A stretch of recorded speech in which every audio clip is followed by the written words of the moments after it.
Assalamualaikum warahmatullahi wabarakatuh. Alhamdulillahi rabbil alamin. Assalatu wassalamu ala asrafil anbiya'i wal mursalin Sayyidina wa maulana Muhammadin. Asyhadu an la ilaha illallahul malikul haqqul mubin wa asyhadu anna Muhammadan abduhu wa rasuluhu was-sadiqul wa'dal amin. Allahumma salli wa sallim wa barik wa karim azanul nabil karim idinil lazi min jamalika wa innal lazi min jalalika wa innahu min kitabika wa tahirin wal mujahidina amma ba'du ibadullah wa itaqullah. Bersyukur kita kepada Allah dengan mengucapkan alhamdulillahirabbil alamin atas segala limpahan karunia rahmah dan hidayahnya, serta dengan izin dan ridhonya kita dapat menjalankan amanahnya, beramal dan beribadah zahir batin dunia dan akhirat. Bersalam kita tidak akan pernah kita lupakan, marilah sama-sama kita sampaikan kepada junjungan kita Nabi Allah, Nabiul Akhirul Zaman, Rasulullah Muhammad sallallahu alaihi wasallam. Atasnya kalimahnya kita kalamkan dengan membacakan Allahumma salli ala Sayyidina Muhammad wa ala alihi Sayyidina Muhammad. Alhamdulillah, bertemu lagi dengan saya Guru Mursyid Syekh Nur Muhammad Buya Irwan Maulana Al-Khalidi Sumatera Barat. Tentunya dalam makom majelis zikir Ma'rifatullah, dalam naungan Yayasan Islam Hidayatul Mubarakah Indonesia, dalam syiar YouTube Buya Pasaman Timur yang selalu berbagi ilmu pengetahuan dan wawasan buat kita semua demi meningkatnya iman dan takwa kita kepada Allah Subhanahu wa taala.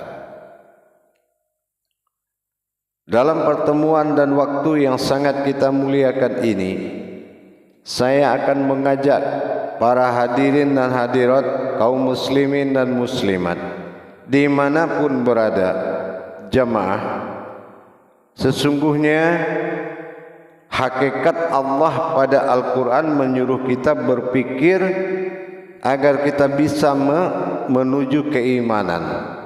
Tetapi dalam hakikat keimanan kita disuruh belajar untuk menuju hakikat keilmuan.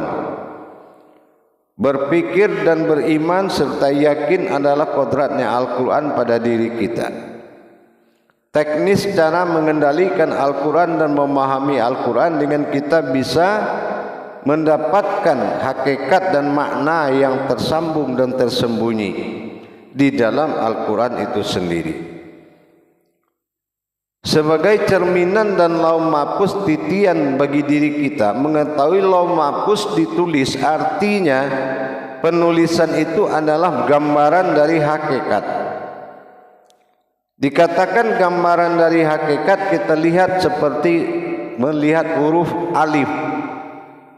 Huruf alif itu bukanlah sebuah abjad. Kalau abjad bukan kata, karena dia bukan sebuah abjad, maka dia dikatakan kata. Apa kata? Alif. Nah, ini jatuhnya tidak abjad. Berbeda dengan kita menyebut angka. Ya, berbeda dengan menyebut angka.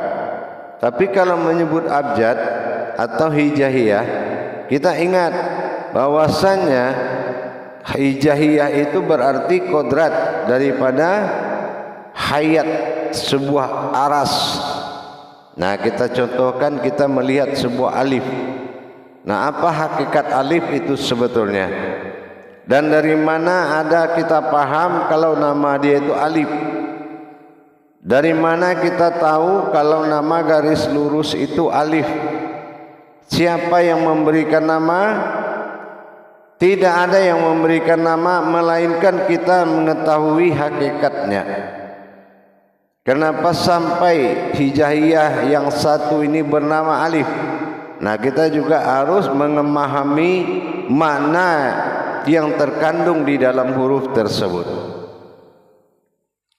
Untuk itu kita diwajibkan memiliki pengetahuan hijaiyah, karena hijaiyah ini adalah kodrat, jabariyah adalah ilmu. Nah, sementara falakiyah adalah perhitungan. 3 cara pemahaman Al-Quran.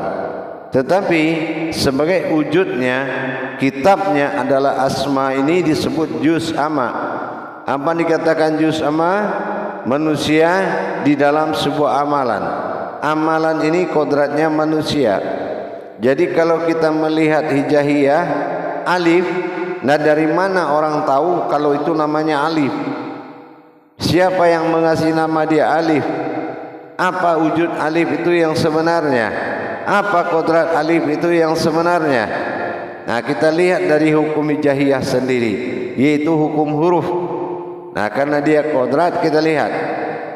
Sementara alif ini disebut dalam ejaan Arab alafa. Alafa itu adalah menghimpun. Jadi semuanya itu berasal dari himpunannya. Ya, berasal dari himpunannya. Alif, alif lam fa, alafa. Nah, artinya apa? Alif lam fa itu yaitu sebuah wujud alam dan batin. Nah, ini dinamakan alafa, itu adalah alam batin. Nah, wujudnya alif adalah mawujudnya alif adalah alam batin wujudnya. Ini disebut juga dengan nur kasiyah atau penampakan diri, penampakan kodrat. Alif tidak semudah apa yang kita katakan dalam memahami dan mengetahui hakikat daripada huruf tersebut. Nah, seperti alif kita lihat, kita akan melihat bagaimana mewujud sebuah kodratnya Allah. Jadi alif ini adalah sebuah tajalli yang itu humul hayatnya, umul ayatnya, induk daripada ayat ini semua. Ya, induk dari semua ayat ini semua. Alif lam fa, alafa. Apa itu alafa? Menyatukan atau satu. Nah, di sini kita lihat alif lam fa. Mana alif lam fa-nya? Kita akan uraikan. Ibarat kita ingin membuat tulisan alif. Ya, apa batin yang ada di dalam huruf ini? Nah, kita lihat dari pentajalanan tajalinya. Kita ingin melihat membuat huruf alif.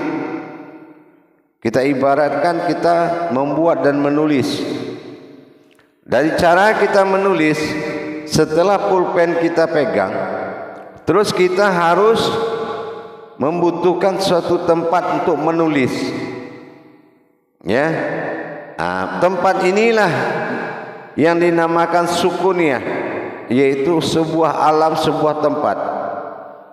Nah, setelah kita mendapatkan tempat, ibarat sebuah kertas. Nah, kita lihat dalam susunan hijaiyah alif ini adalah yang awal. Nah, kita praktekkan apakah dia yang awal atau nomor 1 atau nomor 3. Nah, kita lihat setelah kita mendapatkan selembaran kertas, ini namanya makom atau dikatakan dengan sukuniyah, alam sukun, atau dalam tiada menjadi ada. Setelah kita taruh pulpen di atas kertas, maka tergambarlah titik. Itu namanya wujud. Wujud itu ada. Jadi dari sukun tiada menjadi ada, titik. Nah, titik ini begitu ditajalikan, diperjalankan titik ini, maka disebut dengan kasiyah. Kasiyah itu mulai menampakkan diri. Nah, sementara yang dua tadi, titik dan tempat ini, sukun dan wujud ini, kemana perginya?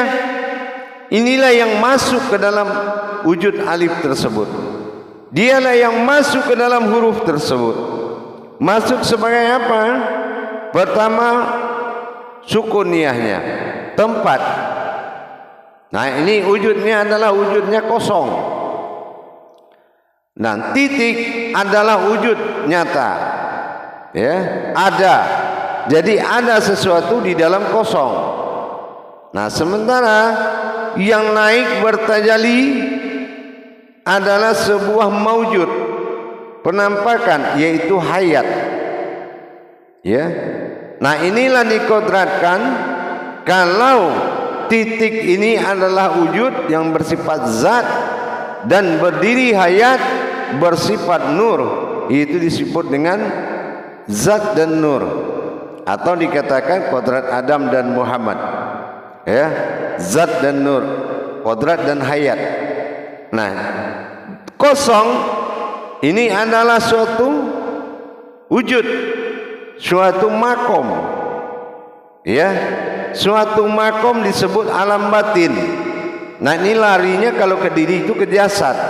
Kalau kosongnya, yaitu dinamakan sukuniyah, alam batin.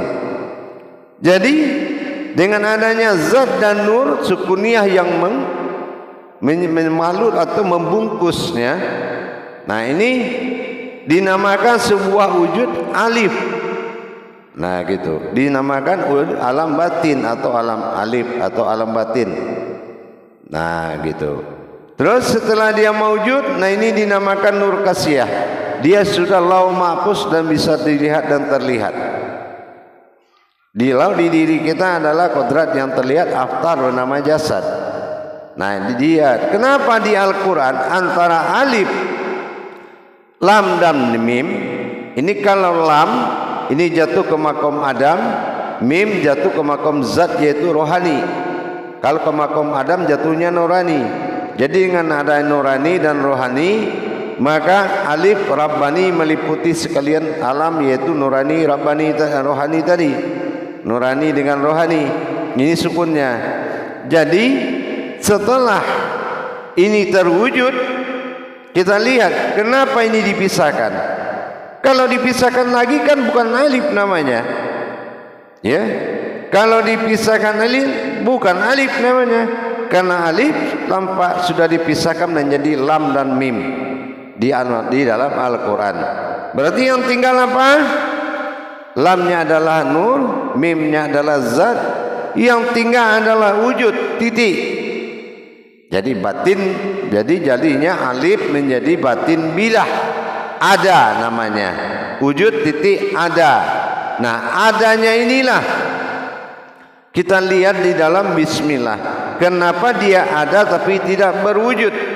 Karena dia adalah batin, disebut dengan sifat khadarnya. Dia kadarnya azibul ghaib. Ya. Nah, azibul ghaib itu kadarnya. Jadi dengan kita tidak melihatnya, maka kita lihat bahwasanya di dalam kodrat ajif ba dalam wujud pa ini kelihatan. Ya. Susunan keanggotaan diri kita.